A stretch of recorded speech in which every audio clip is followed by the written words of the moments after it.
मेरे प्यारे मित्रों, आप सभी का मंजू चंद क्लासेज यूट्यूब चैनल पे स्वागत है। और हम फिजिक्स से जो चैप्टर पर पढ़ाई कर रहे थे, प्रकाश का परावर्तन, उसके बाद अपवर्तन अपवर्तन का पहला वीडियो अपलोड हो चुका है, ये दूसरा वीडियो होगा। होप सो इसके बाद एक या दो और वीडियो आएंगे, उसमें सारे थ्योरी को आपको बेसिक से बताया जाएगा काफ़ी आसान शब्दों में, ताकि आपको समझ में आए, आपका अंडरस्टैंडिंग डेवलप हो जाए, जो आपके इस जो मैट्रिक का एग्जाम पास करने में मदद तो दे ही दे, और आगे इन फ्यूचर जो भी आप अपना करियर बनाना चाह रहे हैं उसमें आपको मदद करे। तो चलिए शुरू करते हैं। शुरू करने से पहले हम आपको बता देते हैं कि आपने जो पिछले क्लास में पढ़ा था उसको 2-3 मिनट में हम समराइज कर देते हैं। हमने देखिए इसमें पढ़ा था प्रकाश का अपवर्तन। तो प्रकाश का अपवर्तन क्या होता है कि कोई आपतित किरण किसी परावर्तक अपवर्तन सतह से आती है, उस पर टकराएगी, तो फिर क्या होगा कि वो माध्यम का चेंज करेगा। यानी क्या होगा कि माध्यम का चेंज होगा। जैसे आपको हम बताए थे कि ये देखिए, जैसे ये है, यहाँ से कोई आपतित किरण आया आया, तो या तो ये इसको जाना तो चाहिए ऐसे, तो कैसे जाना तो इसको चाहिए ऐसे, लेकिन या तो ये अपने अभिलंब से दूर जाएगा या अभिलंब की तरफ आएगा। ये होगा एंगल ऑफ इंसिडेंस, मतलब आपका आपतन कोण। और ये वाला आर होगा, या यहां से यहां तक आर होगा, ये आपका क्या होगा, आपका अपवर्तन कोण। अपवर्तन कोण यानी एंगल ऑफ रिफ्रैक्शन, अपवर्तन कोण। जबकि आप उससे कंपैरिजन कीजिए, जब आप परावर्तन पढ़ रहे थे तो वो क्या था, ये तो आपतन कोण और परावर्तन कोण, जबकि ये अपवर्तन कोण।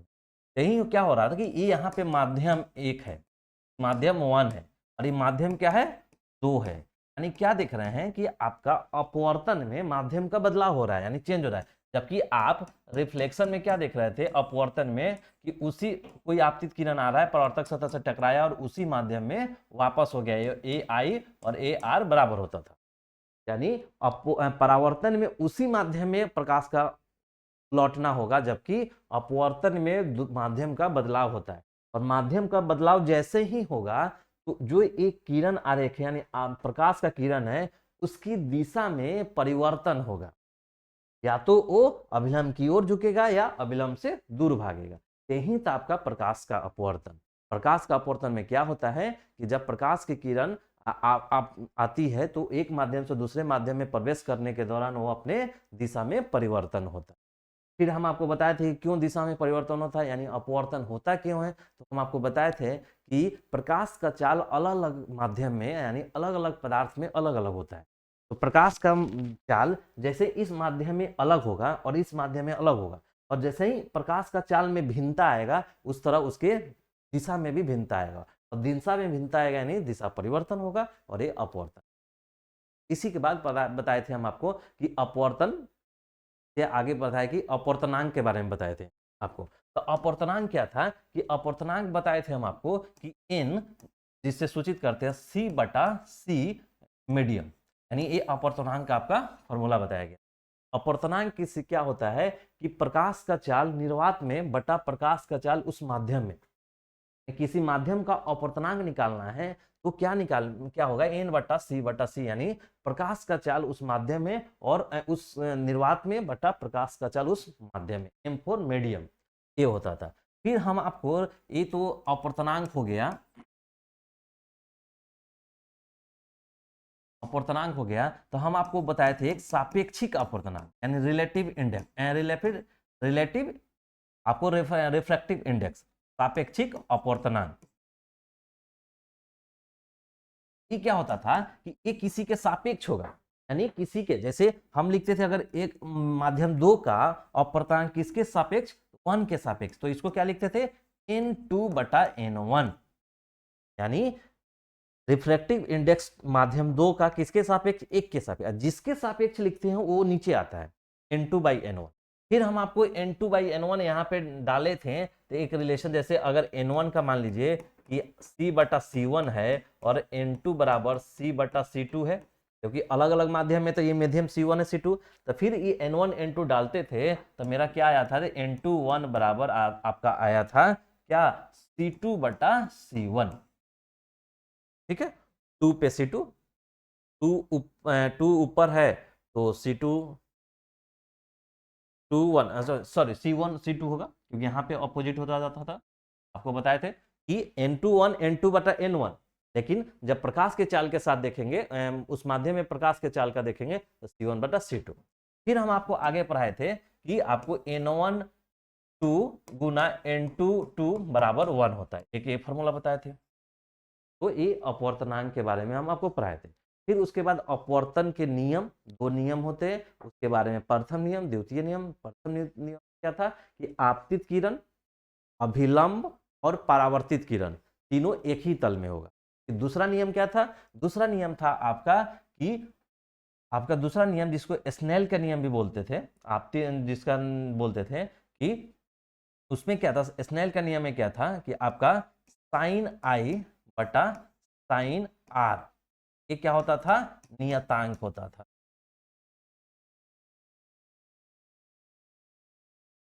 क्या होता था? नियतांक होता था। यानी इसमें दूसरा नियम क्या बोलता था?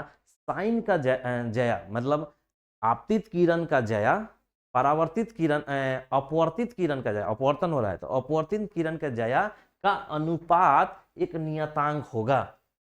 और ये नियतांक क्या होता था? ये नियतांक आपका होता था N21, यानी रिफ्रैक्टिव इंडेक्स माध्यम 2 का सापेक्ष किसका?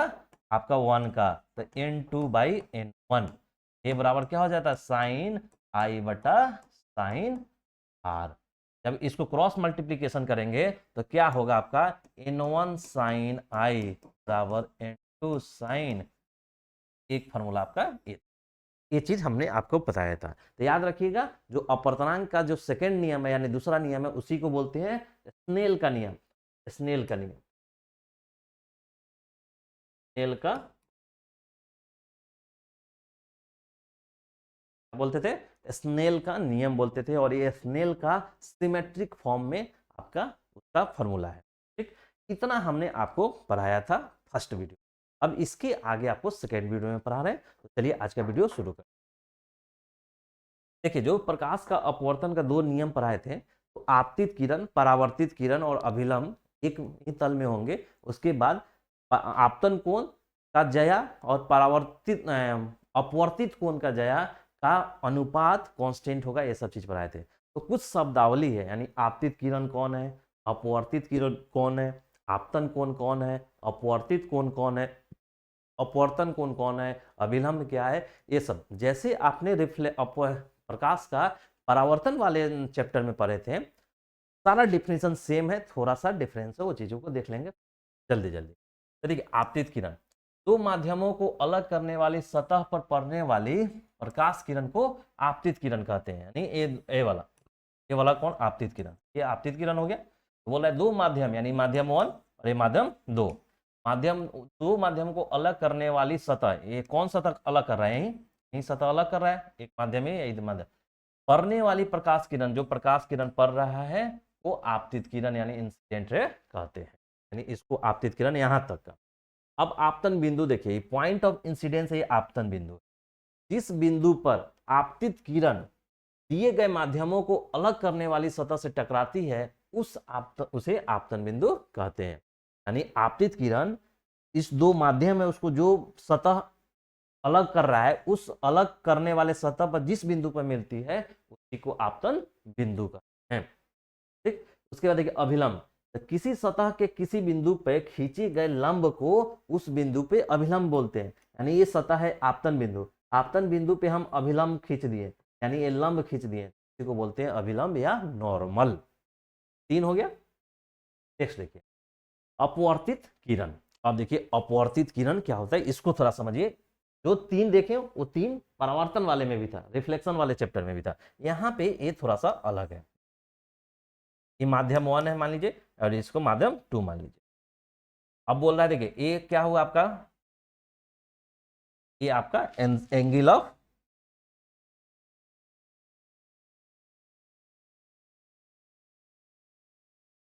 ऑफ आपका क्या है? एंगल, ये आपका है आपतन, आपतित किरण। आपतित किरण आई आई ये कोई एंगल से आई होगी। ठीक, ये आपतन बिंदु पे टकराई, तो टकराने के बाद क्या होगा? रिफ्लेक्शन में ही इधर लौट जाता था उसी माध्यम में, लेकिन यहाँ अपवर्तन है तो अपवर्तन में इसी माध्यम में ना लौट के दूसरा माध्यम में जाएगा। तो देखो इसका जो लाइन का डायरेक्शन है, इसका लाइन का डायरेक्शन कैसे होना चाहिए, अगर वो अपने सेम पाथ पे यानी वो अपने सेम आरेख पे जाती तो ऐसे जाती, लेकिन माध्यम चूंकि अलग अलग है और प्रकाश का चाल भी अलग अलग होगा, यानी इस पाथ को फॉलो नहीं करेगी, यानी या तो पाथ से इधर आएगी या पाथ से उधर जाएगी, अभिलंब के करीब आएगी या अभिलंब से दूर जाएगी। अब देखिए, अब जैसे ही आई, मान के चलिए कि आप अभिलंब से दूर चली गई, कि अभिलंब से दूर चली, अभिलंब से दूर चली गई, तो अभिलंब से दूर चलने का क्या,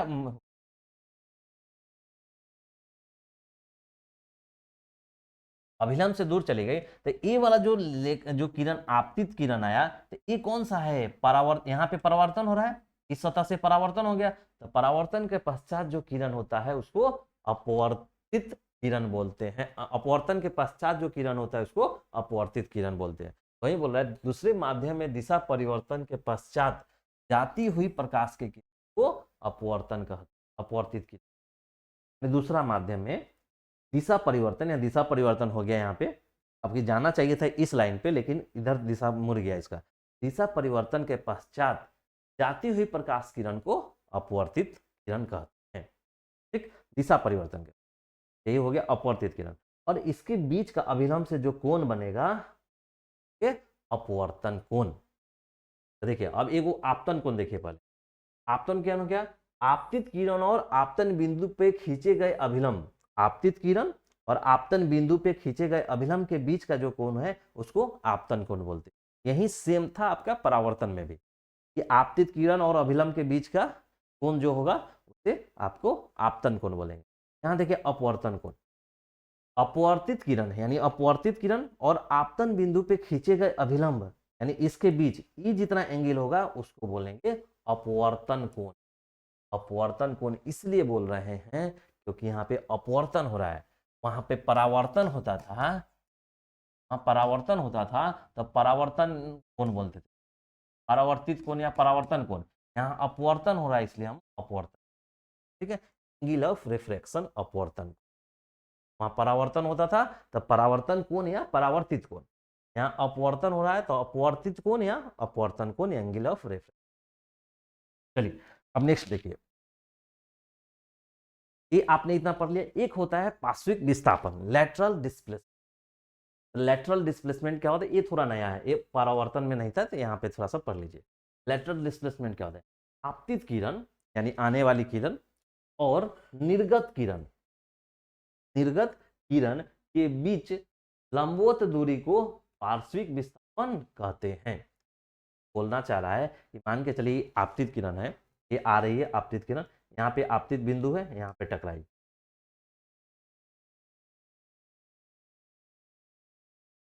वो टकराई। अब टकराने के पश्चात देखिए इसका अपना ओरिजिनल जो पाथ होना चाहिए था, मान के चलिए ये लाइट है और ये माध्यम अलग नहीं रहता, सेम माध्यम रहता, तो क्या जाता है, इधर जाता अपना, इसी को पाथ को फॉलो करना चाहिए था,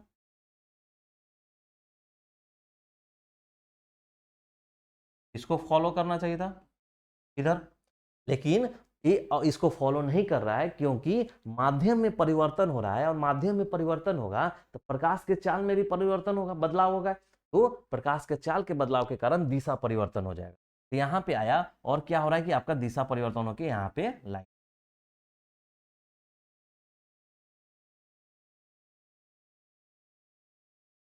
यहाँ पे दिशा परिवर्तन होकर ऐसे लाइन आ गई। अब देखिए यहाँ पे आ गया, देखिए माध्यम ये 1 है, यहाँ पे माध्यम 2 आया, ठीक, अब माध्यम 2 आया तो फिर देखिए कि यहाँ पे ये जो माध्यम के बाद फिर आया तो फिर यहाँ पे दिशा परिवर्तन हो रहा है, फिर यहाँ पे इसको फॉलो ऐसे नहीं कर रहा है, यहाँ पे फिर ऐसे फॉलो कर रहा है और ऐसे जा रहा है, देख रहे हैं, ऐसे जा रहा है। तो क्या हुआ कि देखिए ये वाला जो इसको लाइट जो मेरा जो प्रकाश की किरण था उसका ओरिजिनल पाथ ए होना चाहिए था, लेकिन ये कांच की सिल्ली से अपवर्तित होके ये क्या हो रहा है, यहाँ पे बन रहा है, यानी डिस्प्लेसमेंट कितना हुआ, इतना, लेटरल डिस्प्लेसमेंट इतना हो गया, यानी भाई पार्श्विक विस्थापन हो गया। यानी इस किरण को जाना तो चाहिए था इस लाइन पे, इस पाथ पे, इस पथ पे, लेकिन ये आए इस पथ पे, यानी इतना का जो हो गया आपका, यही हुआ पार्श्विक विस्थापन। ठीक, पार्श्विक विस्थापन क्या है, तो पार्श्विक विस्थापन ऐसे बोलेंगे कि आपतित किरण और निर्गत किरण, ये आपतित किरण है और ये कौन है, निर्गत किरण है। आपतित किरण और निर्गत किरण के बीच की लंबवत दूरी यानी ए लंबवत दूरी, ये लंबवत दूरी को आप क्या बोलते हैं, पार्श्विक विस्थापन बोलते हैं। ठीक है, नेक्स्ट देखिए कुछ नोट है उसके बारे में देख लीजिए। बोल रहा है कि निर्गत किरण यानी वही निकलने वाली यानी परावर्तन या अपवर्तन अपवर्तन के पश्चात पार्श्विक विस्थापन सिल्ली की चौड़ाई पर निर्भर करता है। यदि सिल्ली की चौड़ाई अधिक होगी तो पार्श्विक विस्थापन भी, क्या बोल रहा है कि निर्गत किरण का पार्श्विक विस्थापन सिल्ली की चौड़ाई पर निर्भर करता है। यानी जो ये सिल्ली है, ये इतना सिल्ली का जो चौड़ाई है पे डिपेंड करेगा। सिल्ली की चौड़ाई पे डिपेंड करेगा। अगर सिल्ली की चौड़ाई जितना ज्यादा उतना ही पार्श्विक विस्थापन। तो ये आपसे ऑब्जेक्टिव में क्वेश्चन पूछा जा सकता है कि पार्श्विक विस्थापन सिल्ली की चौड़ाई पर निर्भर करता है, या ऐसे पूछेगा कि सिल्ली की चौड़ाई बढ़ने से पार्श्विक विस्थापन क्या होता है। सिल्ली की चौड़ाई अधिक होने पे पार्श्विक विस्थापन भी अधिक होगा। ऐसे क्वेश्चन पूछ जाएगा कि सिल्ली की चौड़ाई बढ़ने से पार्श्विक विस्थापन होता है, अधिक, कम, बराबर, कहा नहीं जा सकता, को बताना होगा। जैसे ही सिल्ली की चौड़ाई बढ़ेगा तो आपका पार्श्विक विस्थापन भी बढ़ जाएगा। दूसरा देखिए, दूसरा नोट पॉइंट, पार्श्विक विस्थापन का मान आपतन कोण के बढ़ने पे भी बढ़ता है। आपतन कोण पे भी डिपेंड करता है। आपतन कोण कौन, ये वाला, ये वाला, ये आपतन कोण, आपतित किरण है तो आपतन कोण, आपतन कोण के बढ़ने पे भी बढ़ता है। ध्यान रखिएगा, आपतन कोण जैसे बढ़ेगा, मान ले ई आपतन कोण यहाँ पे है तो ई कम है आई, और ई ज्यादा है तो आपतन कोण बढ़ेगा तो इसका विस्थापन भी ज्यादा होगा। ठीक, ये 2 पॉइंट। नेक्स्ट देखिए, प्रकाश के अपवर्तन का दैनिक जीवन में उपयोग, काफी इंपॉर्टेंट है। इससे आपका ऑब्जेक्टिव और सब्जेक्टिव भी क्वेश्चन आपसे पूछा जाता है। ऑब्जेक्टिव में पूछेगा, फिर आपको सब्जेक्टिव में पूछेगा क्या कारण है कि ऐसा होता है। ठीक, सबके बारे में हम कारण जानेंगे क्योंकि ऑब्जेक्टिव में ही कारण पूछा जाता है। कि क्या कारण है कि बाल्टी में रखा हुआ सिक्का उठा हुआ दिखता है, क्या कारण है कि पानी में रखा हुआ पेंसिल मुड़ा हुआ दिखता है। ठीक, ये सब क्या कारण है, सबका कारण अपवर्तन है। लेकिन आपको सब्जेक्टिव में लिखना है तो 4-5 एक्सप्लेन करके लिखना होगा। तो आपको कैसे लिखेंगे बता रहे हैं। देखिए, प्रकाश के अपवर्तन का दैनिक जीवन में उपयोग, तो पहला जीवन में उपयोग क्या है कि आप देखिए कि पानी में रखे सिक्के का ऊपर उठा हुआ क्या हुआ कि पानी में कोई सिक्का रखिए, ये एक्सपेरिमेंट आप भी कर सकते हैं। घर पे जाइए, एक बाल्टी में या गिलास में, कांच के गिलास में लीजिए पानी आप, ताकि ट्रांसपेरेंट रहेगा, पारदर्शी रहेगा तो हम बाहर से भी देख सकते हैं। तो आप उसमें पानी भर दीजिए और सिक्का डाल दीजिए, तो वो आपको कैसा दिखेगा, उठा हुआ दिखेगा। उसका कारण क्या है, प्रकाश का अपवर्तन। एक लाइन में तो प्रकाश का अपवर्तन है, लेकिन कैसे करेंगे देखिए। जैसे ये बीकर, ये पानी से भरा हुआ एक बाल्टी है या कुछ भी में, यहाँ पे सिक्का डाला हुआ है। ठीक, अब सिक्का यहाँ इस केस में नहीं दिख रहा है, क्यों, क्योंकि सिक्का जो मेरा आँख है, जो यहाँ पे आँख दिया हुआ है, तो आँख का जो डायरेक्शन से जो यहाँ रे निकला, मतलब देखिए आँख है तो क्या निकलेगा, तो पहले आपका ये निकलेगा ना, यहाँ से एक रे जाएगा, ऐसा ही निकलेगा ना रे।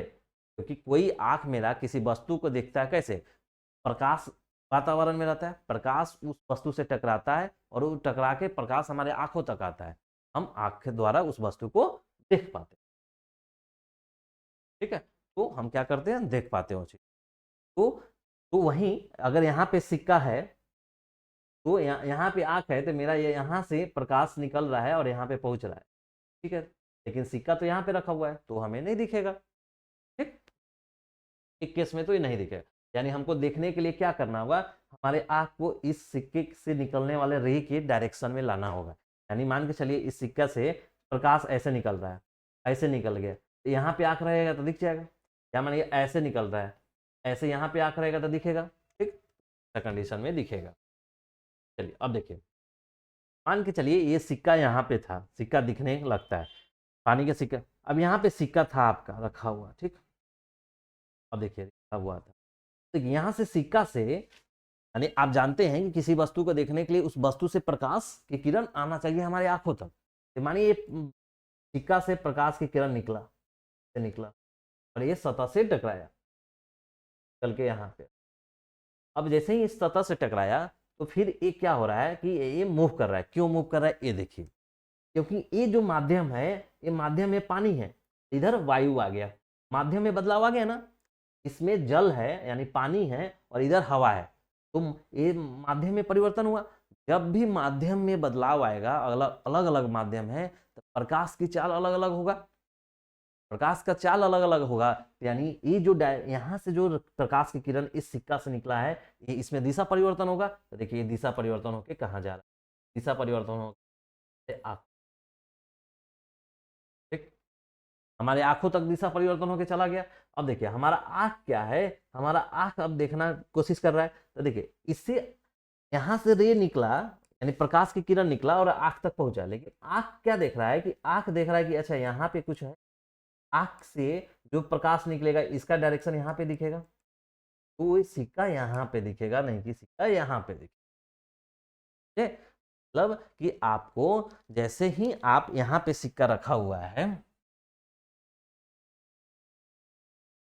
यहाँ पे सिक्का रखा हुआ है, तो सिक्का से क्या होगा कि आपका प्रकाश निकला, प्रकाश निकला, यहाँ तक पानी है, पानी से जैसे ही हवा में जाएगा यानी माध्यम में बदलाव आ गया, माध्यम अलग तो प्रकाश की चाल चाल भी अलग, तो प्रकाश की चाल को ऐसे मुड़ गया। जैसे ही प्रकाश की चाल ऐसे मुड़ के हमारे आंखों तक पहुंचा, तो आंखों को क्या देखा, क्या देखेगा, आंख देखेगा कि ये प्रकाश का जो प्रकाश की किरण है कहाँ से आ रहा है, यहाँ से आ रहा है, क्योंकि इसका क्योंकि प्रकाश तो हमेशा सीधा रेखा में गमन करेगी। आप क्या पढ़ेंगे, प्रकाश हमेशा सीधा रेखा में, ये क्या होगा, ये अपना सीधा दिखेगा यहाँ पे, तो यहाँ पे उसको दिखेगा आपको, तो ये सिक्का क्या हुआ, उठा हुआ दिखा। ठीक, आपको इसका कारण लिखना होगा, तो क्या कारण लिखेंगे, आप कारण लिखेंगे कि जब क्या पानी में रखा हुआ सिक्का से निकली प्रकाश किरण जल की सतह के बाद अपवर्तन के पश्चात दिशा परिवर्तित करती है और उस दिशा से आती हुई प्रकाश की किरण हमारे आंखों तक पहुंचता है।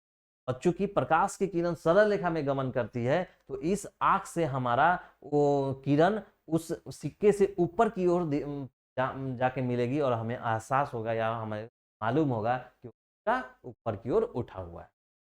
बस यही लिखना है, तो एक्सप्लेन करके लिख देना होता है। अब एक्सप्लेन करके लिख दीजिएगा तो आपका फुल मार्क्स हो जाएगा कि हाँ भाई आपने कारण लिख लिया। क्या क्या कारण है, तो प्रकाश का अपवर्तन। नेक्स्ट देखिए, नेक्स्ट आपका उदाहरण है, यानी दैनिक जीवन में उपयोग है प्रकाश के परिवर्तन का, कि पानी की सतह पर पेंसिल का मुड़ा हुआ होना, पानी की सतह पर पेंसिल का मुड़ा हुआ होना, बस वही कारण यहाँ भी है। मान के चलिए देखिए कि ये आपका पेंसिल है, ये आपका पेंसिल है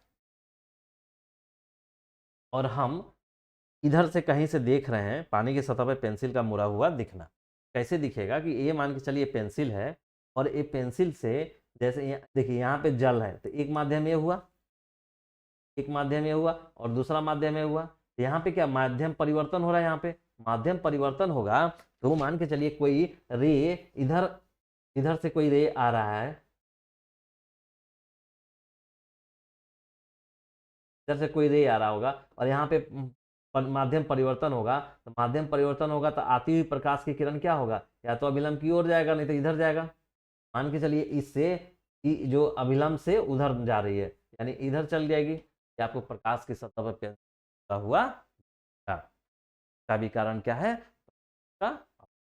ऑब्जेक्टिव में पूछेगा तो बस ये पानी की सतह पर पेंसिल का मुड़ा हुआ दिखता है, जिसका कारण है तो आपको ऑप्शन में रहेगा प्रकाश का परावर्तन, अपवर्तन, प्रकाश का विचलन या प्रकाश का कुछ और, तो आपका प्रकाश का अपवर्तन इसका, ठीक है।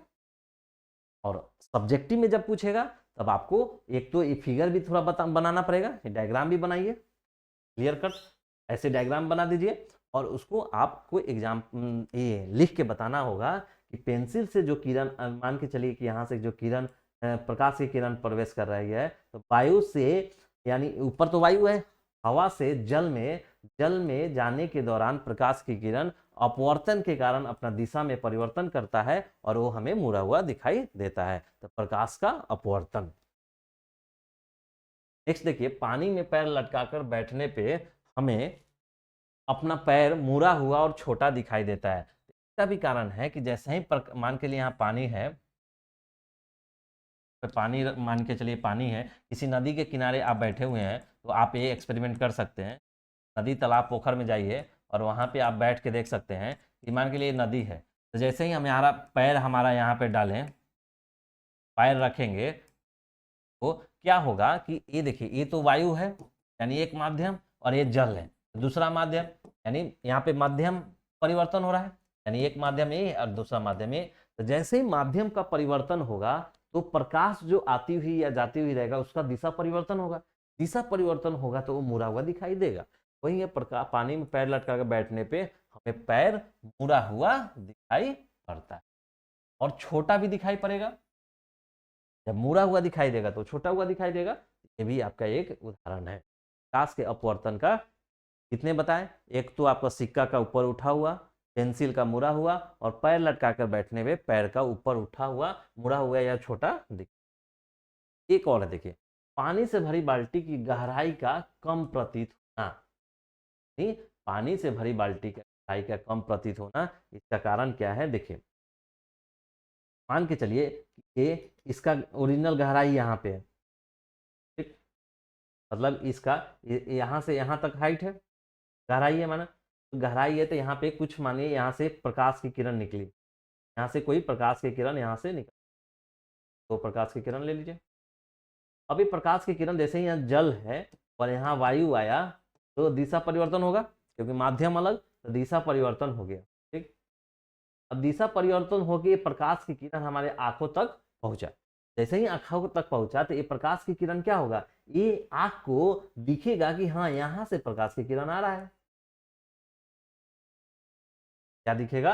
ये प्रकाश की किरण, इसको आगे करेंगे यहाँ पे मिल रहा है, तो ये दिखेगा कि अच्छा यहाँ से प्रकाश की किरण आ रहा है, जबकि ये प्रकाश की किरण यहाँ से जा रहा है। तो जब इस कारण ये हमारा ये वाला जो उसका नीचे वाला तल है बाल्टी का, ये बाल्टी का तल हमें यहाँ पे दिखेगा और हमें यहाँ पे दिखेगा तो उठा हुआ प्रतीत होगा। ठीक है, बस क्या कारण है, बस आपको सब में लिखना है कि माध्यम अलग अलग है। जल से वायु में जाने के दौरान प्रकाश का अपवर्तन होता है और अपवर्तन के कारण प्रकाश के पाथ में दिशा परिवर्तन होगा, और उस दिशा परिवर्तन के कारण हमें वो वस्तु या सिक्का है तो ऊपर उठा हुआ दिखाई देगा, या आपका बाल्टी का गहरा तल ऊपर उठा दिखाई देगा, या आपका पेंसिल का मुड़ा हुआ दिखाई देगा। बेसिक था कि आप सब में कारण वही है, माध्यम में बदलाव। जैसे ही माध्यम में बदलाव आएगा तो प्रकाश की किरण में दिशा परिवर्तन होगा, और इस दिशा परिवर्तन के कारण जो प्रकाश की किरण हमारे आंखों तक पहुंचता है, और उस प्रकाश की किरण का लाइन अब मिलाएंगे तो वो बाल्टी के ऊपर दिखाई देगा या सिक्का को ऊपर उठा हुआ दिखना प्रतीत होगा। ये आपका कारण था। सब में कारण है प्रकाश का अपवर्तन। अब देखिए नेक्स्ट कॉन्सेप्ट है आपका प्रिज्म। एक आपको प्रिज्म का बारे में पढ़ना है, यहाँ पे थोड़ा सा बेसिक प्रिज्म के बारे में पढ़ना है, और इसका उदाहरण यानी इसका क्या उपयोग है, इसके नेक्स्ट वाला चैप्टर जो रंग बिरंगा संसार और मानव नेत्र है, वहां पे आपको पढ़ना है। थोड़ा सा यहाँ पे बेसिक के बारे में पढ़ाई कर लेते। प्रिज्म किसी कोण पर झुके दो समतल पृष्ठों के बीच घिरे किसी पारदर्शक माध्यम से। देखिए प्रिज्म क्या है, एक तो पारदर्शक है, पारदर्शक का मतलब हुआ कि अपने से प्रकाश को वो जाने देगा, क्योंकि प्रकाश को जाने देगा तभी तो अपवर्तन होगा। चलिए ये अगर यहाँ पे अगर ये रहता पॉलिश रहता तो ये प्रकाश इधर जाएगा नहीं, इसी में वापस आ जाएगा, इसी माध्यम में। ये क्या हो गया, प्रकाश का परावर्तन हो गया। ये पारदर्शी रहेगा, ये पारदर्शी रहेगा, ये पारदर्शी रहेगा तब नहीं इधर जाके इधर दूसरे माध्यम में जाएगा। ठीक, वहीं प्रिज्म भी क्या है, पारदर्शी है, क्योंकि यहाँ परिवर्तन होना है। तो प्रिज्म किसी कोण पे झुके दो समतल पृष्ठ, समतल यानी प्लेन में पृष्ठों के बीच घेरे किसी पारदर्शक माध्यम को प्रिज्म। देखिए प्रिज्म है A B, A dash B dash, A C C dash A, दो ए है आपका, किसी कोण पर झुके दो समतल, दो समतल है, या आप समतल ए देखिए, ये देखिए ये ऐसे उठा हुआ है, दो समतल आपका ए वाला डायरेक्शन से देखिएगा तो दो समतल हुआ, तो दो समतल पृष्ठों से घिरे, बीच के घिरे किसी पारदर्शक माध्यम को प्रिज्म। अब देखिए अपवर्तक पृष्ठ, अब प्रिज्म के बारे में थोड़ा सा पढ़ लीजिए कि कौन अपवर्तक पृष्ठ होता है, इसमें का एंगल को क्या बोलते हैं और ये सब। ठीक, देखिए प्रकाश का आवागमन प्रिज्म के जिन दो फलकों A B B dash A B B dash से ए बी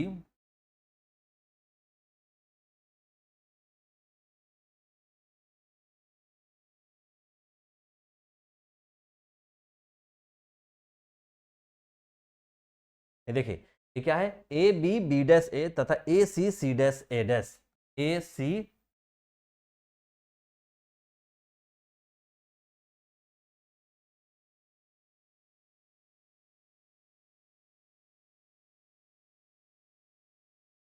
ठीक है ए, यानी एक फलक ए,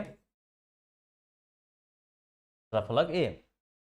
तो देखिए बोल रहा है कि प्रकाश का आवागमन, जो प्रकाश का आवागमन होगा, यही बोल रहा था कि किसी कोण पर झुके दो समतल, यानी ए समतल है एक समतल है, एक ऐसे दोनों कोण पे झुका हुआ है, या 3D में देखेंगे तो कोण पे झुका हुआ है, तो जबकि ये 2D में दिखा है तो ऐसा दिख रहा है, घिरे हुए किसी पर, वो तो ठीक है। प्रकाश का आवागमन, आवागमन क्या होगा, इस पृष्ठ से होगा नहीं तो इस पृष्ठ से होगा, जिन दो फलकों से होता है उसे प्रिज्म का अपवर्तक पृष्ठ बोलते हैं। देखिए अपवर्तक पृष्ठ इसलिए बोलेंगे क्योंकि अपवर्तक पृष्ठ के कारण ही तो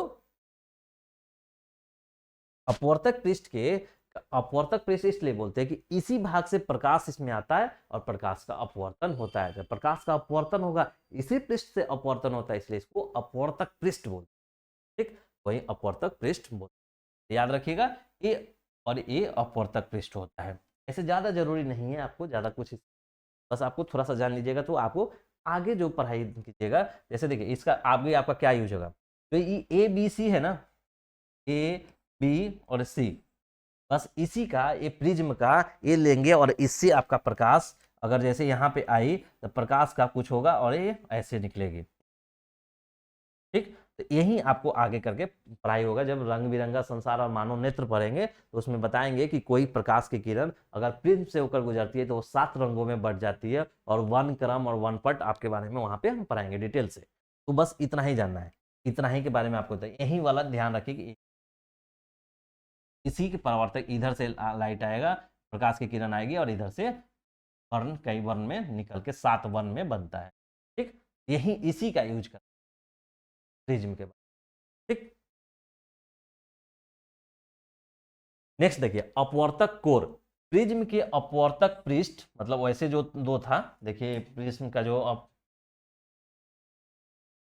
अपवर्तक पृष्ठ मतलब ए वाला अपवर्तक पृष्ठ, जिस सरल रेखा ए डैश पे मिलती है उसे प्रिज्म का अपवर्तक कोर बोलते हैं। देखिए अपवर्तक पृष्ठ एक तो ये और एक तो ये, किस पे मिल रहा है, यहाँ पे मिल रहा है इस पे ए और ए डैश पे, तो यही अपवर्तक कोर हो गया, तो कोर का काम करेगा।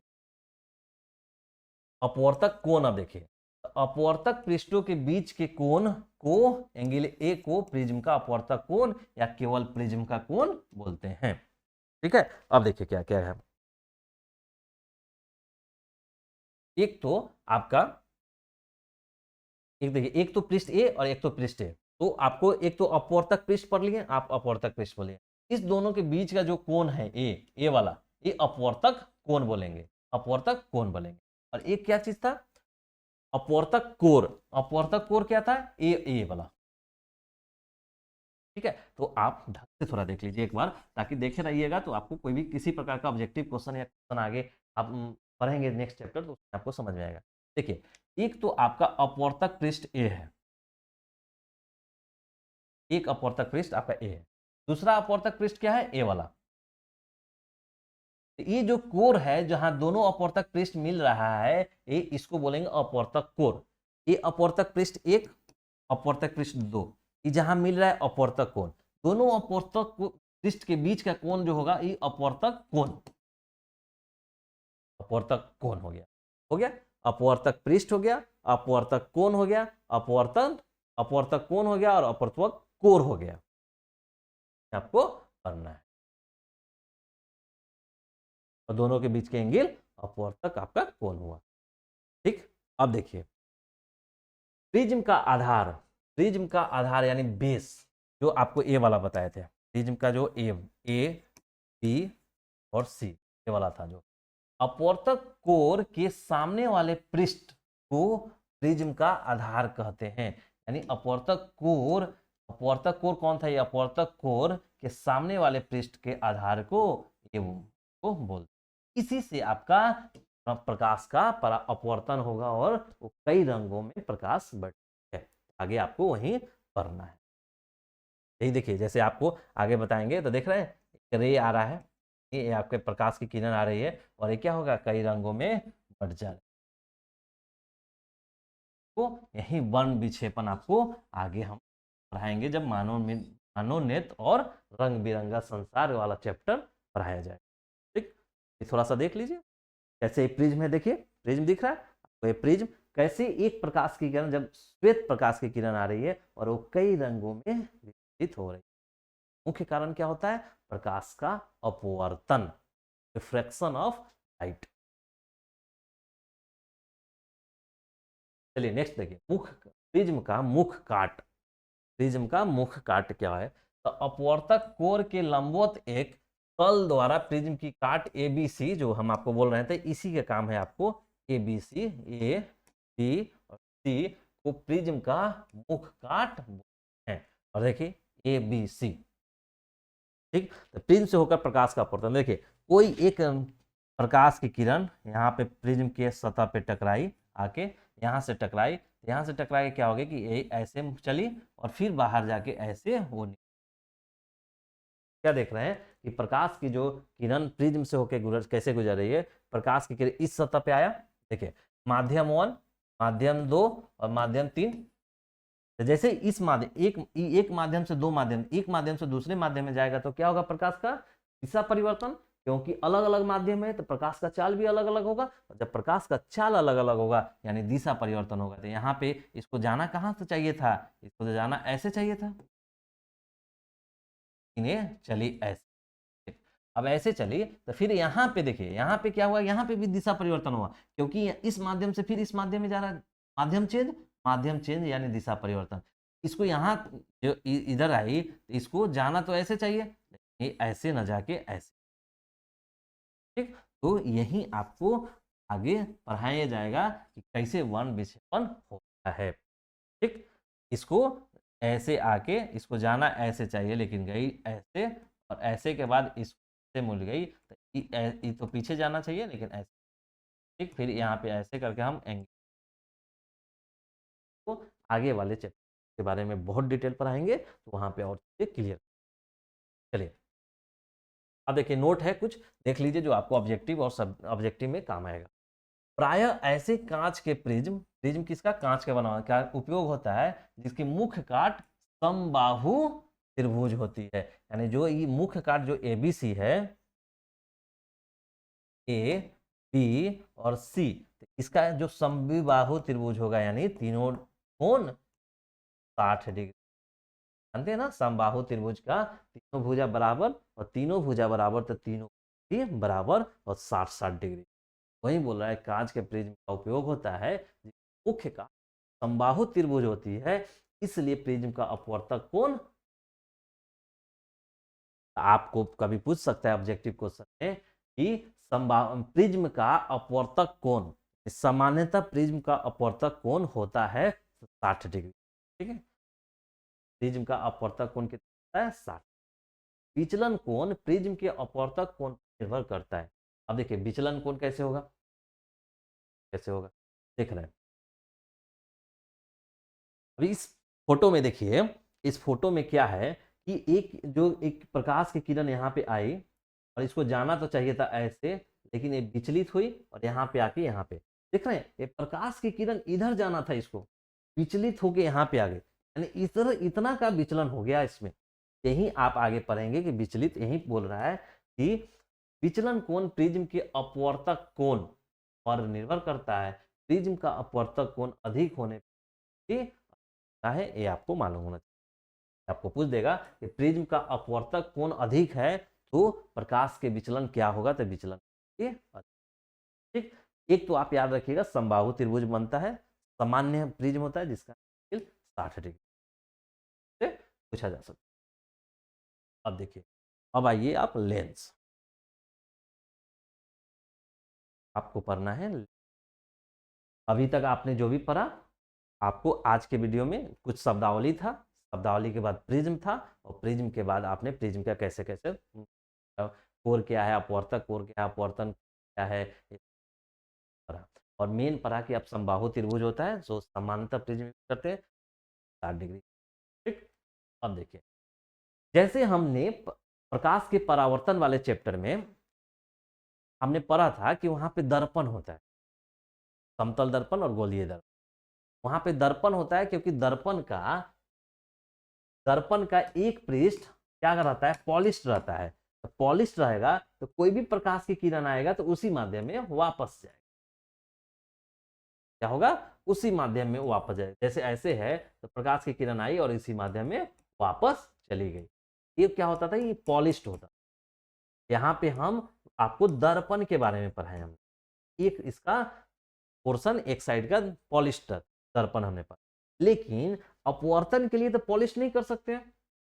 अपवर्तन के लिए आप पॉलिश कर सकते हैं क्या, अपवर्तन के लिए पॉलिश कर दीजिएगा तो इस माध्यम से इस माध्यम में कैसे प्रकाश आएगा। यहाँ पे हम पॉलिश नहीं करते हैं, यानी पारदर्शी होता है।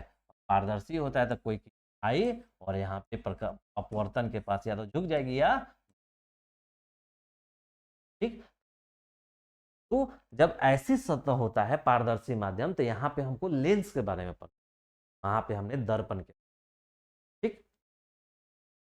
अब देखिए, तो लेंस के बारे में आपको आपको पढ़ना है। तो देखिए लेंस क्या होता है, तो दो पृष्ठ, क्या होता है, दो पृष्ठ घिरा हुआ कोई पारदर्शी, पारदर्शी होता है। कि पारदर्शी नहीं रहेगा तो प्रकाश की किरण एक माध्यम से दूसरे माध्यम में जाएगी नहीं। जब माध्यम परिवर्तन नहीं होगा तो प्रकाश के चाल में भी परिवर्तन नहीं होगा, और प्रकाश के चाल में परिवर्तन नहीं होगा तो दिशा परिवर्तन नहीं होगा, और दिशा परिवर्तन नहीं होगा तो परिवर्तन नहीं होगा। तो देख रहे हैं, सब कुछ जुड़ा हुआ है। प्रकाश के अपवर्तन के लिए क्या होना चाहिए, आपका प्रकाश का में दिशा परिवर्तन होना चाहिए। और दिशा परिवर्तन कब होता है, जब माध्यम अलग अलग होता है। अब माध्यम अलग अलग होगा तभी तो प्रकाश का चाल अलग अलग होगा और दिशा परिवर्तन हो जाएगा। तो देखिए, दो पृष्ठों से घिरा हुआ कोई पारदर्शी यानी पारदर्शी माध्यम जिसका एक या दोनों पृष्ठ गोलीय हो, लेंस कहलाता है। लेंस का डेफिनेशन, लेंस क्या है, तो लेंस दो पृष्ठों से घिरा हुआ कोई पारदर्शी माध्यम है। लेंस क्या है, दो पृष्ठों से, जैसे ए देख रहे हैं, एक पृष्ठ ए और एक पृष्ठ ए। वहां पे उत्तल दर्पण और अवतल दर्पण में क्या था, आपका ए उत्तल दर्पण था और ये अवतल दर्पण था। तो पृष्ठ एक ही पृष्ठ था और दूसरे साइड से पॉलिश किया हुआ था। जबकि इस दोनों बिना पॉलिश करके इस दोनों को मिला देंगे तो दो पृष्ठ बन गया, दो पृष्ठ बन गया। तो वही बोल रहा है या तो आपका दो पृष्ठ होगा, ऐसे दो पृष्ठ होगा। वही बोल रहा है लेंस क्या है, तो दो पृष्ठों से घिरा हुआ कोई पारदर्शी माध्यम, दो पृष्ठों से घिरा हुआ कोई पारदर्शी माध्यम है का एक या दोनों पृष्ठ गोलीय होगा। अब देखिए बोल रहा है एक या दोनों, मान के लिए ऐसे भी तो हो सकता है कि ऐसे रहे इतने पे, दो पृष्ठ तो है, दोनों पारदर्शी है, लेकिन एक गोलीय हो और एक समतल है, तभी हो सकता है। में भी ऐसा हो सकता है कि एक ऐसे हो और एक एक ऐसे हो, एक तो गोलीय हो लेकिन दूसरा समतल है। तो वही बोल रहा है जिसका एक या दोनों पृष्ठ गोलीय होता है अतः, तो लेंस क्या है, तो दो पृष्ठों से घिरा हुआ पारदर्शी माध्यम होता है। दो गोलीय पृष्ठ हो या एक गोलीय और एक समतल, दो पृष्ठों से घिरा हुआ पारदर्शी माध्यम हो। इसका उपयोग चश्मा, दूरबीन, सूक्ष्मदर्शी, कैमरों के लेंस आदि में किया जाता है। जो चश्मा जैसे हमने पढ़ा है, इसमें क्या यूज है, इसमें दर्पण यूज नहीं है। क्यों दर्पण यूज नहीं है, क्योंकि दर्पण का एक चीज पॉलिश्ड होगा। जैसे आप समतल दर्पण देखिए, जाके मिरर को तोड़ दीजिए या मिरर में से शीशा जो है निकाल के देखिए, पिछले साइड में देखिएगा तो पॉलिश किया हुआ रहता है। तो पॉलिश किया हुआ है तो वो क्या आपका हो गया दर्पण। जबकि लेंस में क्या है, पारदर्शी है, ना इधर से प्रकाश जाएगा इधर से प्रकाश जाएगा। अगर आप सोचिए कि पारदर्शी नहीं रहता लेंस, अगर ये पॉलिश्ड एक साइड से रहता है तो हम पहनते तो क्या प्रकाश बाहर निकलता, नहीं निकलता, तो क्या हम देख पाते, नहीं, तो ये लेंस का यूज ही नहीं होता, इसलिए तो दर्पण का यूज नहीं करते हैं। ठीक है, तो यही पारदर्शी यानी प्रकाश का आना जाना होना चाहिए। चश्मा, दूरबीन, सूक्ष्म कैमरों के लेंस आदि में किया जाता है। सामान्यतः लेंस की दोनों सतहें गोलीय या दोनों में एक गोलीय या दूसरी समतल होती है। कुछ लेंसों की सतह बेलनाकार भी होती है। देखिए कैसे बोला कि लेंस आपका जो है, लेंस में दोनों गोलीय होना चाहिए। ये दोनों गोलीय है, हो सकता है कि एक गोलीय हो और एक समतल हो, भी हो सकता है, माने इस तरह सिलेंड्रिकल हो, दोनों से भी हो सकता है, दोनों गोलीय हो, ठीक, ऐसे भी हो सकता है, ऐसे। देख रहे हैं क्या बोल रहा है कि एक ये दोनों क्या है, उत्तल उत्तल लेंस, और ये दोनों क्या है, अवतल लेंस।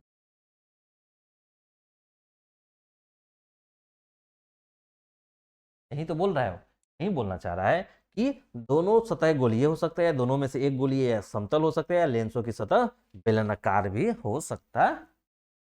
एक चीज और देखिए, थोड़ा सा ना प्रकाश का परावर्तन, जब भी आप पढ़िए, आपको सलाह दे रहे हैं कि प्रकाश का परावर्तन और प्रकाश का अपवर्तन दोनों को ना मिला के पढ़िए, दोनों चीजों को कंफ्यूजन दूर कीजिए। नहीं तो जब एग्जाम हॉल में या जब कहीं भी आप क्वेश्चन का आंसर कर रहे होंगे ना, आपको बहुत कंफ्यूजन होगा, ये था या उसमें था, क्योंकि दोनों चीज मिलता जुलता, इसमें भी आपतन कोण पढ़ना है, उसमें भी आपतन कोण, उसमें भी आपतित किरण, यहाँ भी आपतित किरण, बस यहाँ पे परावर्तित होगा, अपवर्तित होगा, वहां परावर्तित होगा, तो दोनों को कंपैरिजन करके आप देखा कीजिए। तो देखिए जैसे उत्तल लेंस है, ये अवतल लेंस है। अब देखिए एक चीज और कंपैरिजन बताते हैं कि आप जब वहां पढ़ रहे थे तो ये देखिए, इसको क्या बोल रहे थे, इसको हम आपको बोल रहे थे अवतल दर्पण,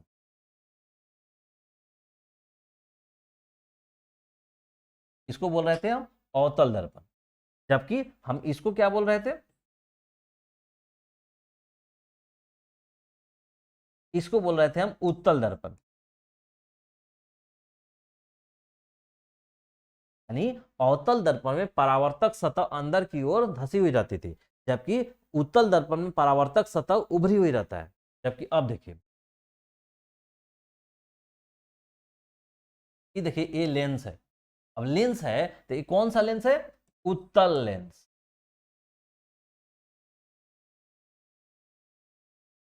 अब देखिए उत्तल लेंस, ये देखिए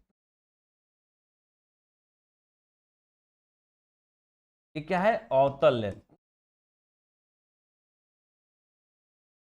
तल,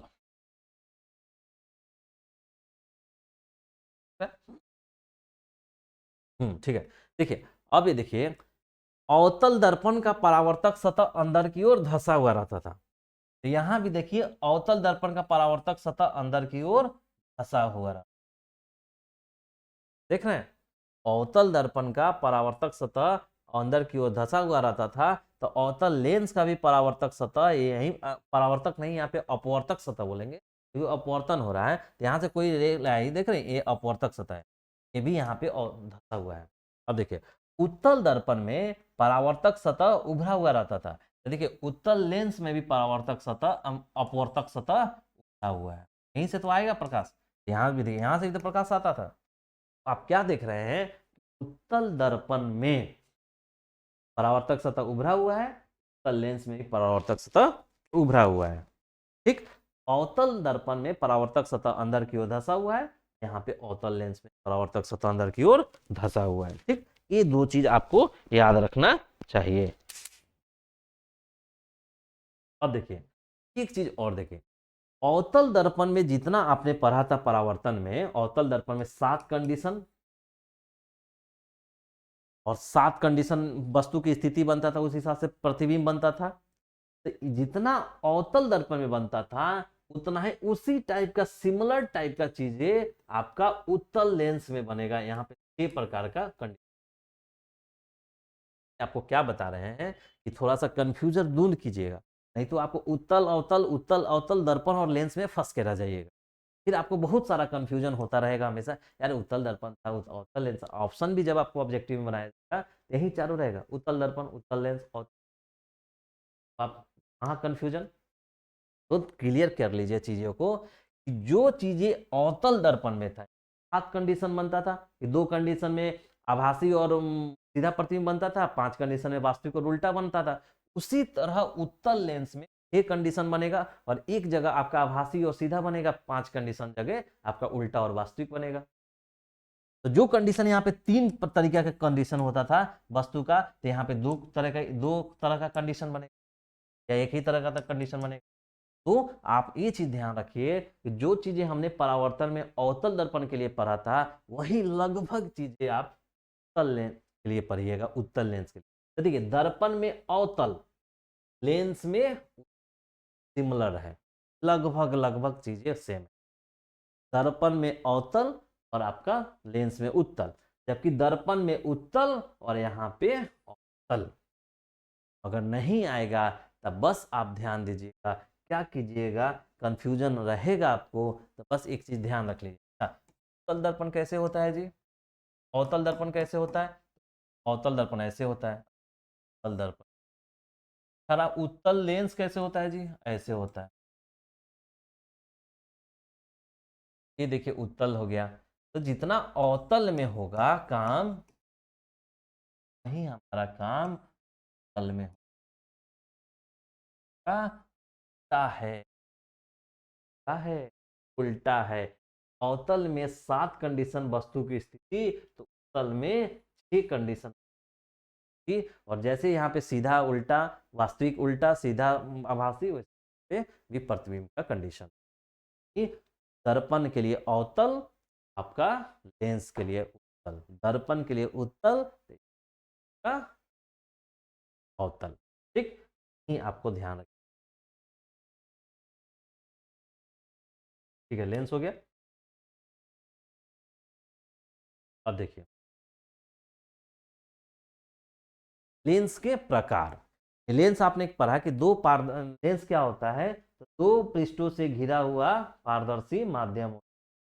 लेंस क्या होता है, तो 2 पृष्ठों से, यानी देखिए दो गोलीय पृष्ठों से घिरा हुआ पारदर्शी माध्यम को आप क्या बोलते हैं, 2 पृष्ठों से घिरे हुए पारदर्शी माध्यम को कहा जाता है।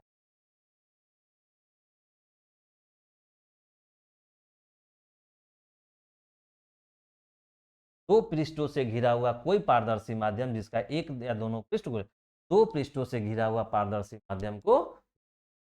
ठीक, अब लेंस के प्रकार, तो लेंस का प्रकार भी कितना होता है, तो 2। जैसे आपने दर्पण देखा था, दर्पण कितने प्रकार का होता था, 2 प्रकार का, समतल दर्पण, गोलीय दर्पण। समतल दर्पण फिर गोलीय दर्पण 2 भागों में बढ़ जाता था, अवतल दर्पण और उत्तल दर्पण। इसलिए वहां पे 3 हो जाता। कभी कभी आप बोल सकते हैं कि दर्पण कितने प्रकार के, तो 3 प्रकार के, समतल दर्पण, अवतल दर्पण, उत्तल दर्पण। लेकिन मुख्यतः उसको अवतल उत्तल गोलीय दर्पण का पार्ट होता था, तो वहां भी दर्पण 2 प्रकार का, यहाँ भी लेंस 2 प्रकार का। यहाँ पे उत्तल लेंस और अवतल लेंस। वहां पे हम दर्पण में पहले अवतल पढ़ते थे, अवतल दर्पण, तब पढ़ते थे हम उत्तल दर्पण, क्योंकि इसमें 7 कंडीशन बनता था वस्तु की स्थिति का। लेकिन यहाँ पे उत्तल पहले पढ़ेंगे क्योंकि यहाँ पे 6 कंडीशन वस्तु का बनेगा, और यानी यहाँ पे उत्तल वहां का अवतल लगभग से। ठीक, आप देखिए लेंस कितने प्रकार का, 2 प्रकार का, कौन कौन, उत्तल लेंस और अवतल लेंस। देखिए उत्तल लेंस है, ये अवतल लेंस है, तो कोई प्रकाश की किरण यहाँ पे आ रही है तो ये क्या होगा, फोकस पे जाके मिल, सब हम आपको आगे बताएं। फिर यहाँ पे आ रहा है तो ये ऐसे मुड़ जाए, सब हम आपको बताएंगे। अब देखिए उत्तल लेंस, अब आपको लेंस कितना, लेंस क्या है, लेंस कितने प्रकार का होता है, और फिर अब एक करके पढ़िए कि उत्तल लेंस क्या है। अब देखिए उत्तल लेंस, दोनों ओर से उभरी हुई, दोनों ओर से उभरी, दोनों ओर से उभरी हुई सतहों से घिरे पारदर्शी माध्यम को उत्तल लेंस। लेंस क्या था, 2 पृष्ठों से घिरा हुआ पारदर्शी माध्यम। अब देखिए दो पृष्ठ था, अब वो पृष्ठ कुछ भी हो सकता था। यहाँ बोल रहा है कि जब दोनों पृष्ठ उसका उभरा हुआ रहेगा तो लेंस, दोनों ओर से उभरी हुई सतह को लेंस का मध्य भाग मोटा, मध्य भाग क्या होगा, मोटा। देख रहे हैं मध्य भाग यहाँ से यहाँ इतना, मध्य भाग मोटा, किनारे पर पतला होगा। किनारे पे देख रहे हैं, जाके इधर, जाके इधर, किनारे पे पतला होगा और बढ़िया से तो देखिए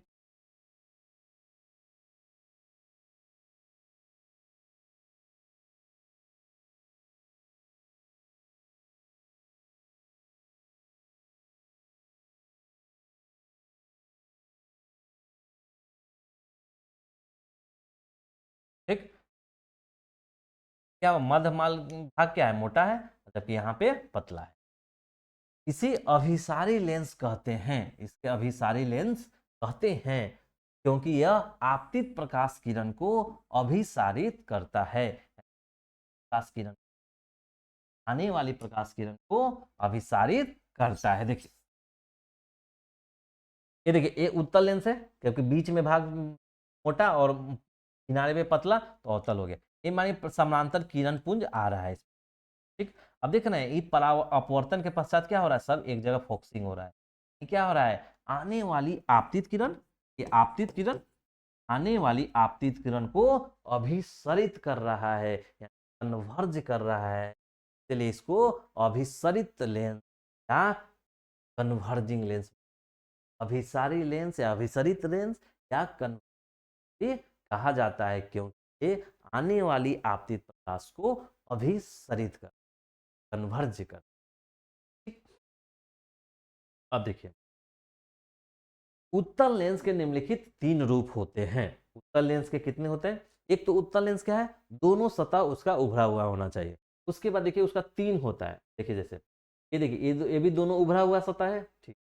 ये भी एक उभरा हुआ, एक समतल है, और एक आपका क्या है, ये अवतलोत्तल है, मतलब एक दोनों उभरा हुआ, एक उभरा हुआ है, एक अंदर की तरफ धसा हुआ।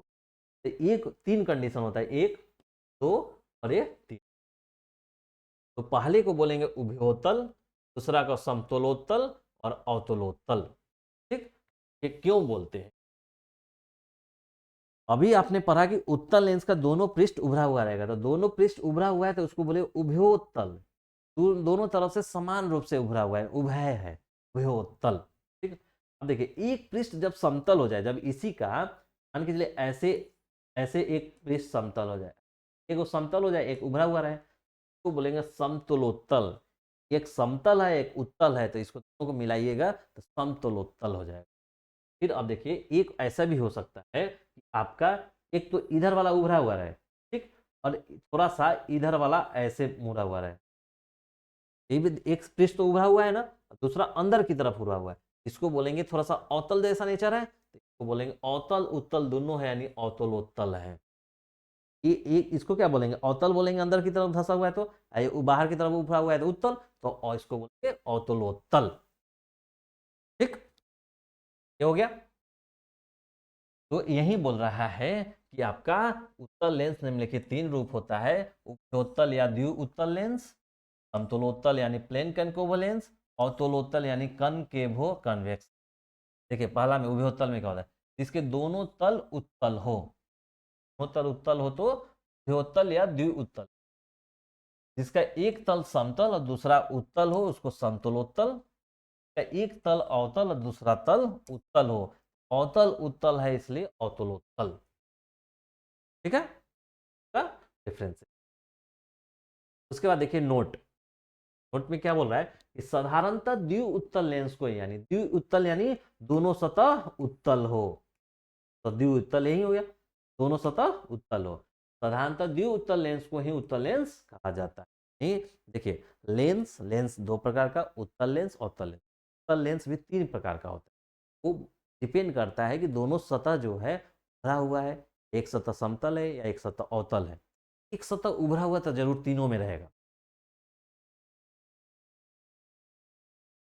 तीनों में एक सतह उभरा हुआ है, देखिए इसमें दोनों सतह उभरा हुआ है, ठीक है, इसमें एक सतह ये उभरा हुआ है, यानी एक तो उभरा हुआ होगा तभी तो उत्तल होगा, दूसरा सतह अगर भी उभरा हुआ रहे तो उभयोत्तल, दूसरा सतह अगर समतल है तो समतलोत्तल, और दूसरा सतह अवतल रहे तो अवतलोत्तल। बस आप याद रखिए कि उत्तल लेंस में एक सतह हमेशा वो उभरा हुआ रहेगा, दूसरा सतह के उभरा होना या न होने पे जब दूसरा भी उभरा रहेगा तो उभय उत्तल, द्विउत्तल, दोनों उत्तल है। जब एक समतल रहेगा तो समतलोत्तल, और जब एक अवतल रहेगा तो अवतलोत्तल। ठीक।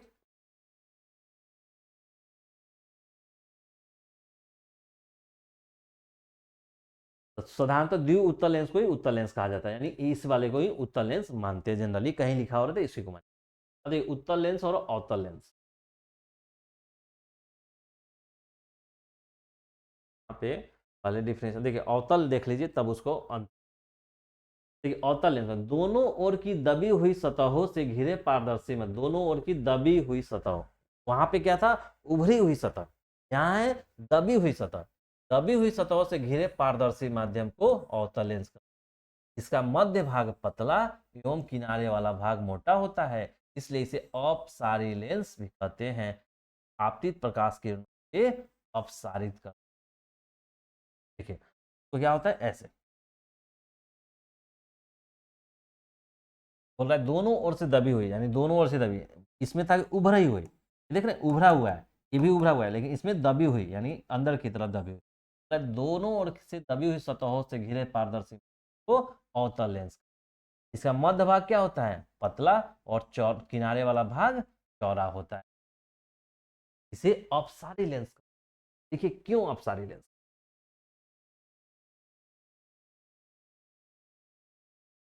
इस वाले में देखिए, जब एक किरण समानांतर किरण पुंज प्रकाश की किरण उत्तल दर्पण से जब अपवर्तित होती थी तो क्या एक पॉइंट पे आके मिल रहा है, एक पॉइंट पे आके मिल रहा है, देख रहे हैं ये एक जगह आके कन्वर्ज हो रहा है, कन्वर्ज हो रहा है यानी फोकसिंग हो रहा है, यानी इसको कन्वर्जिंग लेंस, या इसको बोलते हैं हम आप अभिसारी लेंस, अभिसारी लेंस।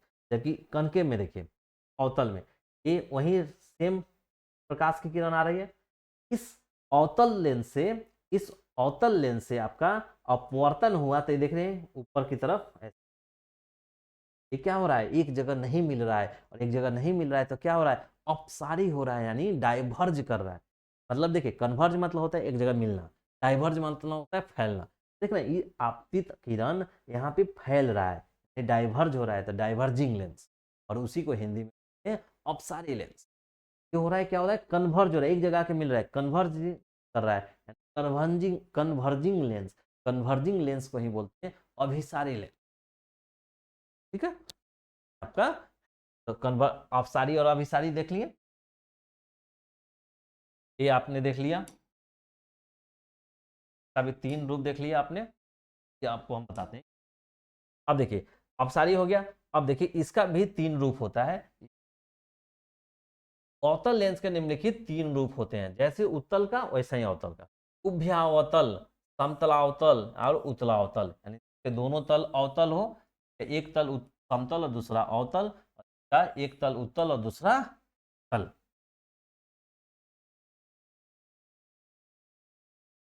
देखिए उत्तल लेंस भी तीन प्रकार के, अवतल लेंस भी तीन प्रकार के। उत्तल लेंस में होता है दोनों एक सतह उभरा हुआ रहेगा, और दूसरा सतह उभरा हुआ रहेगा तो उभयोत्तल, समतल रहेगा तो समतलोत्तल, और अवतल रहेगा तो अवतलोत्तल। उसी तरह अवतल लेंस में भी एक सतह तो उसका दबा हुआ रहेगा, एक सतह दबा, देखिए तीनों में दबा हुआ है, देखिए एक सतह ये दबा हुआ है, एक सतह यहाँ दबा हुआ है, एक सतह यहाँ भी दबा है, इधर वाला सतह सब में दबा हुआ है।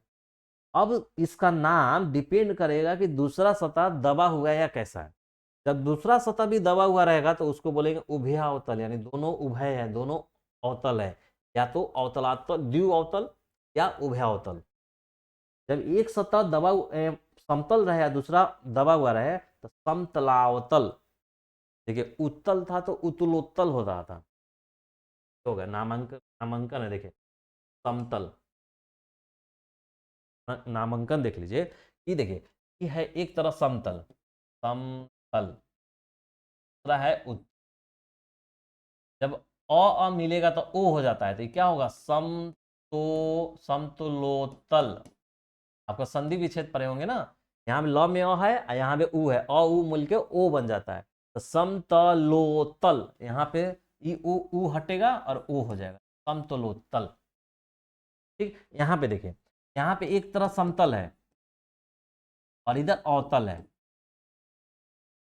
दिख रहा है, अवतल है। अब क्या होगा, समतल में नहीं दिखा ना, थोड़ा सा देखिए, इधर क्या है, समतल, और इधर क्या है, अवतल। अब देखिए, अ है, यहाँ पे अ है, मिलके क्या होगा, आम होता है। आप संधि विच्छेद पढ़े होंगे, हिंदी भी पढ़ रहे होंगे यहाँ पे, तो मिलके क्या होता है, प्लस मिलके आ हो जाता है। तो देख, समतल यानी सम त, यहाँ का यहाँ का मिलके आ, अवतल, यही तो नाम है समतालावतल। तब आपको रटने की भी इसकी जरूरत नहीं है, समझ लीजिए चीजों को। तो समतलावतल, ठीक, ऐसे हो। तो देखिए, ये अवतल तो द्वि अवतल बोलिए या उभयावतल बोलिए, ठीक। ये समतल, ये अवतल तो समतलावतल। अब देखिए, अब ये अवतल और ये है आपका उत्तल। ये उत्तल है ना, उभरा हुआ सतह है, तो ये क्या हो गया, उत्तल। ये हो गया आपका उत्तल, और ये है अवतल। ये उत्तल, ये अवतल, तो क्या होगा, उत्तल, देखिए मिलके क्या हो, आ हो जाएगा, तो उत्तलावतल, उत्तलावतल। देख रहे हैं, देखिए, आपको देखिए हम बता दें। पहला देखिए, पहला में क्या, उत्तल वाला केस के लिए, जब उत्तल है और इधर भी उत्तल है, तो आपका बनेगा द्विउत्तल, द्विउत्तल। अब देखिए, एक तरफ समतल है प्लस दूसरा तरफ उत्तल है। देखिए, यहाँ पे छुपा हुआ है, इसमें इसमें उ, तो ये मिलेगा, ओ बनेगा। ये क्या हो जा रहा है आपका, समतलोत्तल, समतलोत्तल या समतलोत्तल। अब देखिए, दूसरा है अवतल, मतलब इसका अवतल हो और दूसरा उत्तल तो रहेगा ही रहेगा, ठीक। उत्तल लेंस में एक उत्तल होगा। अब देखिए, यहाँ अ है, वो उ है, प्लस उ मिलके बनेगा ओ। अब देखिए क्या होगा, अवतलोत्तल, अवत, लो में, ल में लो हो जाएगा, लो तल, तो अवतलोत्तल। देखिए ना, नाम याद नहीं करना है आपको, द्विउत्तल, समतलोत्तल, अवतलोत्तल। इसी तरह, अवतल के लिए, ये अवतल है, अवतल प्लस अवतल बनेगा द्वि अवतल या उभयावतल बोलते हैं दोनों। और अब देखिए, एक समतल हो जाए और इधर अवतल रहे, तो देखिए यहाँ पे क्या है, यहाँ पे अ है और यहाँ भी अ है, तो आप पढ़े होंगे कि मिलके आ होता है। तब देखिए क्या नाम होगा, समतलावतल, सम त ल आकार और व त अलस, और ये फुल, क्योंकि इसका और इसमें मिलके आ हो जाता है, तो हट जाएगा, आ जाएगा, समतालावतल। देख रहे हैं, उसी तरह देखिए, ये उत्तल हो जाए, ये उत्तल हो जाए और ये तो आपका अवतल है ही, तभी क्या होगा, देखिए यहाँ भी है और यहाँ भी है, तो मिलके क्या हो जाएगा, आ, क्या हो जाएगा, देखिए उ त ल में आ हो जाएगा, उतला व त ल, उत्तावतल।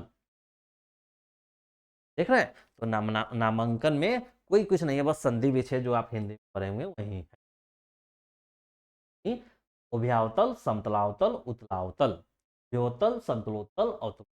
कभी नाम में दे देगा, कभी ऑप्शन में दे देगा, इनमें से कौन उत्तल लेंस का प्रकार नहीं है, ये तीन को नाम ही दे देगा और एक को इसमें से दे देगा, इसमें से कोई एक दे देगा, यही दे देगा उत्तलवातल। तो आप देखिएगा, अरे इसमें तो उत्तल है, भाई उत्तल है तो सभ्य हो जाएगा उत्तल। आपको नाम का संकेत आप देख लीजिएगा क्या हो रहा है, ठीक है। देखिए, इसमें सब में अवतल आ रहा है, देख रहे हैं, क्योंकि ला अवतल, ई मिल के आ हुआ है, ध्यान रखिएगा। तो ये अवतल, उभय अवतल, समतल अवतल और उत्तल अवतल, कंफ्यूजन दूर हो जाएगा और आप ऑब्जेक्टिव क्वेश्चन में गलती नहीं, तो ठीक हो गया। उत्तल दर्पण का भी तीन रूप और आपका अवतल दर्पण का भी तीन रूप। अब देखिए, दोनों में डिफरेंस क्या है ये देख, उत्तल लेंस कभी कभी आपसे पूछता है, उत्तल लेंस और अवतल लेंस में क्या डिफरेंस। तो देखिए, उत्तल लेंस में क्या होता है, उत्तल लेंस ऐसे होता है और अवतल ऐसे होता है। तो देखिए, तो उत्तल में क्या होगा, कोनों पे पतला होगा, कोन पे पतला होगा, हाँ ठीक है भाई। अवतल में कोन पे क्या होगा, चौड़ा होगा, मोटा होगा, ठीक है। केंद्र केंद्र में मोटा होगा, केंद्र में क्या होगा, केंद्र में मोटा होगा, ठीक है, केंद्र में मोटा है, यहाँ पे केंद्र में पतला है। अभिसारी लेंस, उत्तल लेंस को क्या बोलते हैं, अभिसारी लेंस, और एक को अपसारी लेंस। फोकस वास्तविक होगा, फोकस काल्पनिक होगा। अब आगे बताएंगे, यहाँ पे फोकस होता है, इसका भी इधर फोकस होता है, इसका फोकस काल्पनिक होता है। आपको इतना डिफरेंस इसका मालूम होना, ठीक है।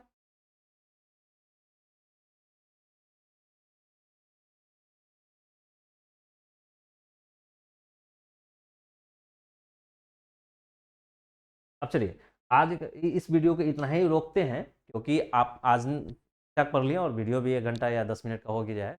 यहीं पर रोकते हैं, और आपको नेक्स्ट वीडियो में इससे बचा हुआ, और बचा हुआ क्या, गोलीय लेंसों से संबंधित कुछ परिभाषाएं देखेंगे कि कैसे होगा। फिर यहाँ पे प्रतिबिंब कैसे बनता है वो देखेंगे। उसके बाद लेंस फार्मूला देखेंगे, और लेंस फार्मूला में आपको प्रूफ बताएंगे कि लेंस सूत्र जो होता है उसको कैसा प्रूफ किया जाए, ठीक है। तो ये यहाँ इस वीडियो को यहीं तक रोकते हैं, और आपको नेक्स्ट वीडियो में और बचा हुआ चीज़ों को बताते हैं, ठीक है। Thank you for watching. अगर आपको वीडियो अच्छा लग रहा होगा तो प्लीज़ लाइक करें, शेयर करें, कमेंट करें, सब्सक्राइब भी करें, और औरों से सब्सक्राइब करवाएं। अपने घर में जो उतने भी यूट्यूब चलाने वाले मोबाइल होंगे सभी को सब्सक्राइब करें, कि हमें भी मोटिवेट मिले और हम आपके लिए, ठीक है, फिर आते रहें। Thank you.